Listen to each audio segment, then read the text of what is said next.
All right, we are going to be drawing our October month here. So this is what it looks like, and that's what we're going to do. We are going to start off with our paper. The ruler is going on it so that it is the long way. I know you can't see it very well here, but note it's 11 inches. So we have it here. The 0 mark is lined up with the edge of the paper, and we are making a mark at the 2, and then we're counting 1, 2, 3 of the big marks, or you can count over 12 of the tiny marks. That gives you 2 3/4. We're going to go down here, moving our ruler down, go again 2, 1, 2, 3 of the bigger marks, or 12 of the small, to take and write the line here.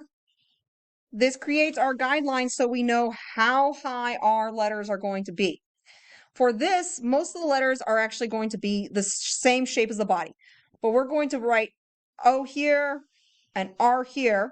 That's the beginning end of October. Here's the middle. This becomes a C and a T. This becomes a B and an E. This gives us our spacing for our letters. It's a little bit fidgety, but we'll get it. So we have a nice big O. You want a nice big O to start us off because this is going to become the outside of our lettering. Okay, and then we're going to move on to a C. It looks just like a C. Nothing too fancy. Our T, gonna have a little kick at it. This is so I know how things are gonna look when I get towards them.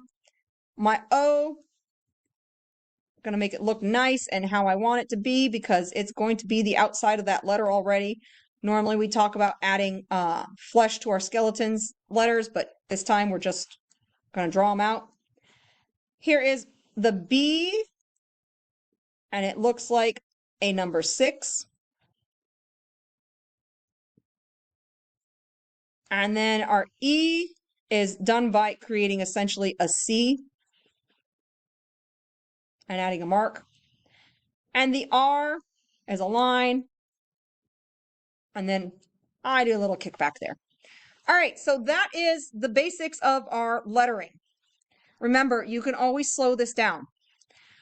We're going to go in here and we're going to create the inside. Right there is the inside of my O. This here is my C, so we're going to make a mark like this and a mark like that. And then we're going to be connecting them. It's going to connect around. It's not going to be touching over there, but it's going to be going around. You can make yours look nicer. If you mess up, that's what we got erasers for. It's okay. We can mess up. And then you erase your skeleton on the inside. Our T, we want to make sure that right here in the center, it is narrower than it is at the ends. So it's going to go up and around. And again, it's going to go up and around and in and out. So there is that. I've been told it looks like a 4-leaf clover. I agree. Then we're going to have a little kick over here. Note, I'm running into my O. That's okay. This is going to come around. And this here will come and just right like that. Now, my O, I made it too close to my T, and that's okay. I got lots of space here. I can move it over. It does not harm anything to move over letters. So I'm going to make it be the size that I want it to be. And then we're going to do a little cutout. Again, with the B, it's going to go a little bit wider. And I'm going to go down and actually touch that part. This is going to come here. And bring it so it's there. This just connects my body to my skeleton, giving it an easy way of going about it. And then we create our cutout. And then here on this here part, we're going to make our bottom part of the E. This will go bigger. We're just going to use the skeleton there. Not going to go too much bigger because we don't need to. bringing it around, making my lines a little cleaner. Erase my skeleton. Oh, look, I forgot. We got to do this part. This comes around just like that.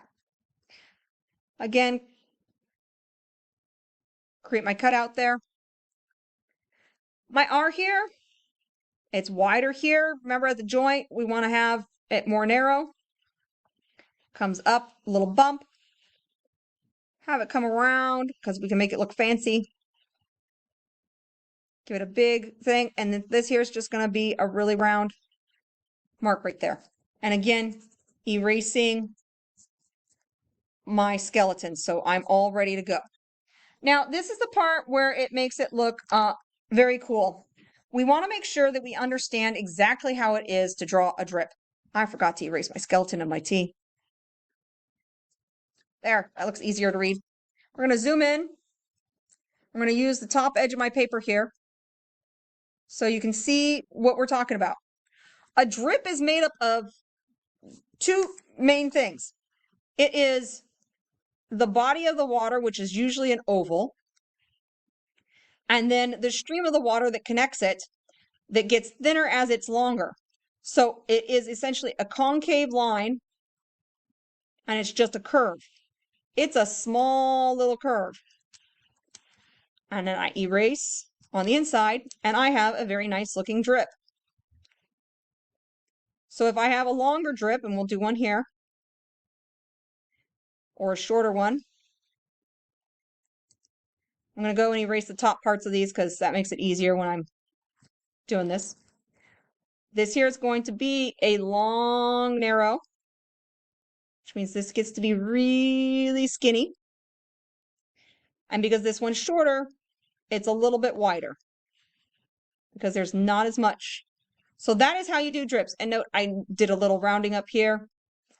Everything wants to be round because it's water. It does not have sharp edges.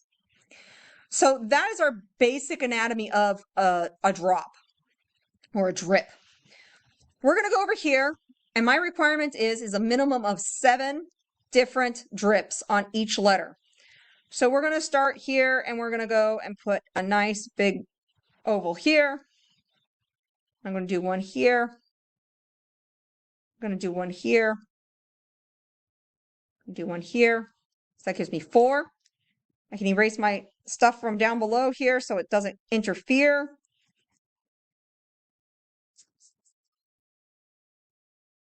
But I'm going to have some more drips here. I'm going to go here is this one. I'm going to have one here that goes below the line. One really close. And I think I'm going to do another one right here. So I have more than 7, which is what I need.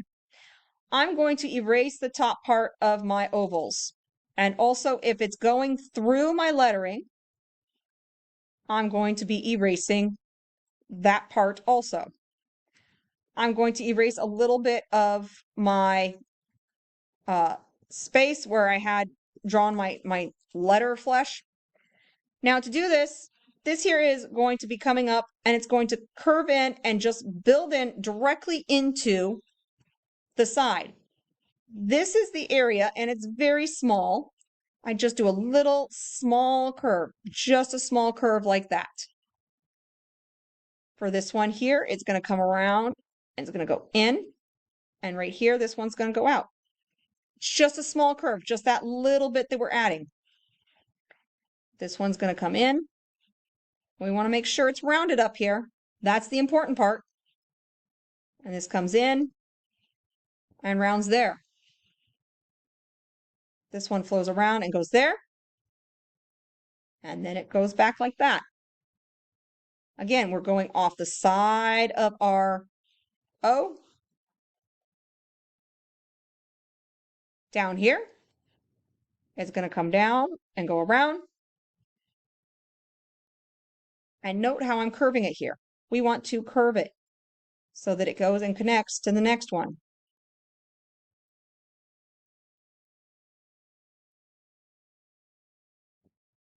And there you have it.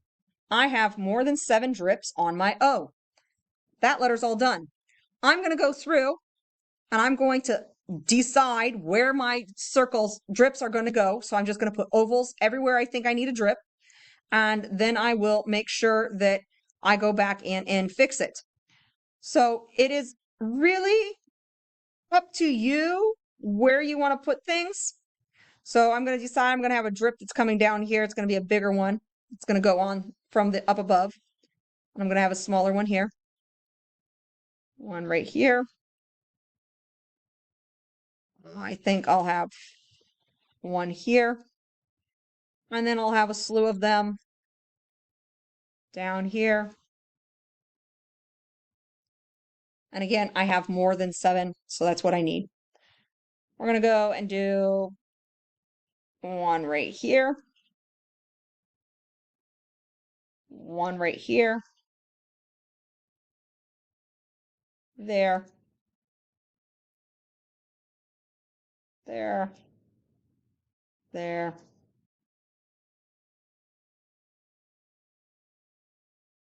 There. And then we'll have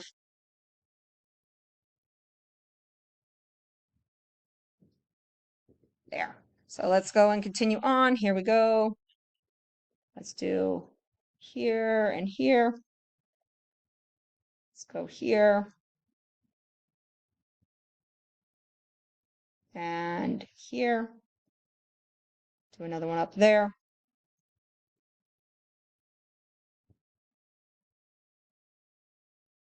All sorts of them. Again, it's really dependent on what you want. Thinking about where the drips are going to wind up being. So are they going to be hanging off a little bit? Because see how this is an overhang, so that makes a difference. Is it going to just be up there? Is it going to be hanging off of here? It's wherever your little heart thinks it should go. I'm going to go over and move over here to this one.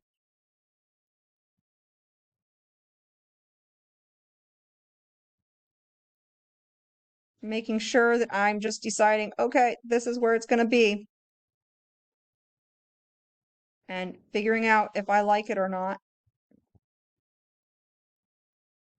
I know this one looks weird, but I promise it'll make sense when I go back and finish it. So we're going to go here. And one coming down from there.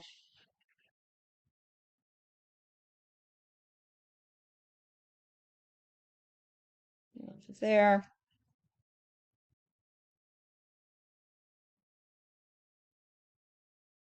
Okay, gets a little confusing over there, but that's okay. I'm going to go back over here. And like I did before, I'm going to erase the tops of all my drips and then all the space in my letter so that I have it and it will fit right and it'll look good. So I just erased a whole bunch. So I'm going to start right here with this one and it's going to come here and go around. This one is going to come here, so it looks like it's dripping onto it. And this is just a tiny one. That's okay. Just having it come around. Having it blend in.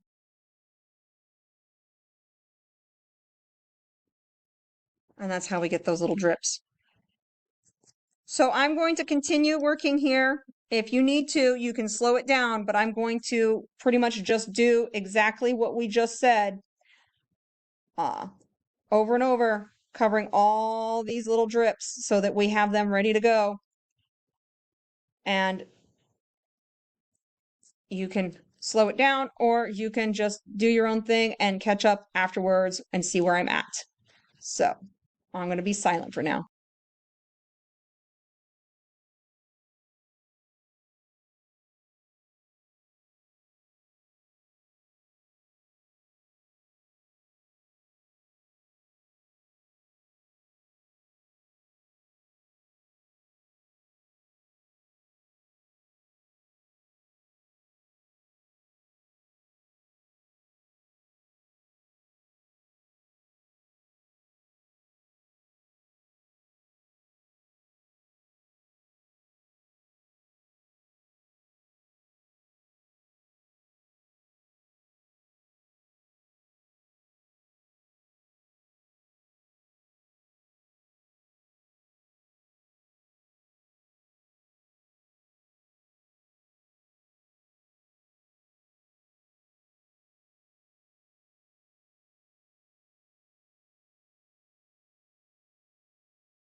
Okay, so there are all my drips.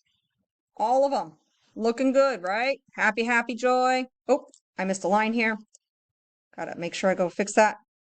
Okay, I am pleased with how this looks. You can be super creative and look up other ways. You can attach things, being amazing, be creative. Now we're going to talk about how to get the measurements for our dates. So here it is. My paper goes all the way across. My zeros lined up over there. I'm going to make a mark at the 2, the 4, and the 6. I'm going to just move my ruler down the paper.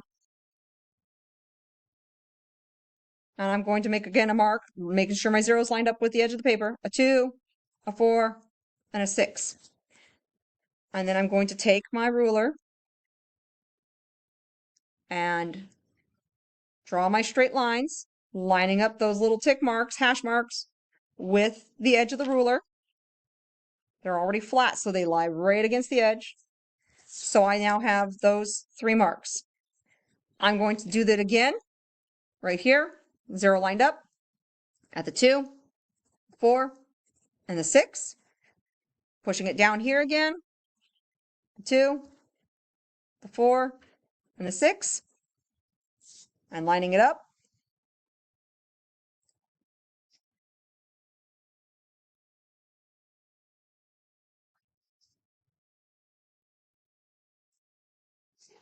And there we have 16 squares, okay? Back up a little so you can see all those squares. Okay, we're in focus. So there's that, and there these are. Down here at the bottom, because we need 17 spaces, we're just going to take this and divide it in half using the width of my ruler. Now, the dates that we're going to need on here are going to be a little bit different, because remember, we do 5 on the back, which has 5 Fridays, and then we have 17 Mondays, Tuesdays, Wednesdays, or Thursdays in the month of October that we're in class. So we have 1, 2, then it goes to 6, 7, 8, 9, 14, 15, 16. Oh, I got to pause here. Gonna pause. So, sorry about that. Didn't have my dates in front of me all the way. Here it goes 16, 20, 21, 22, 23, 27, 28, 29, and 30. So those are all the dates for the front. Now I'm going to flip this over, and I don't care really how you put this all together. I'm going to show you the whole paper as I finagle and decide how I want to have my lines drawn on the back. So I'm going to go and not quite, so like a third. And then I'm going to do a skinnier one here and one here. Probably didn't need to be that skinny, but that's okay. And then I'm going to divide this one in half-ish. So I have all those marks. So that's what's going to be my Fridays on the back. I am going to do the 3rd, the 10th, the 17th, the 24th, and the 31st. How you have yours numbered on there just doesn't matter so long as they're numbered. That is how you do the month of October. Make sure your name goes somewhere on it, just in case it gets mixed up with somebody else's stuff so they can't claim it.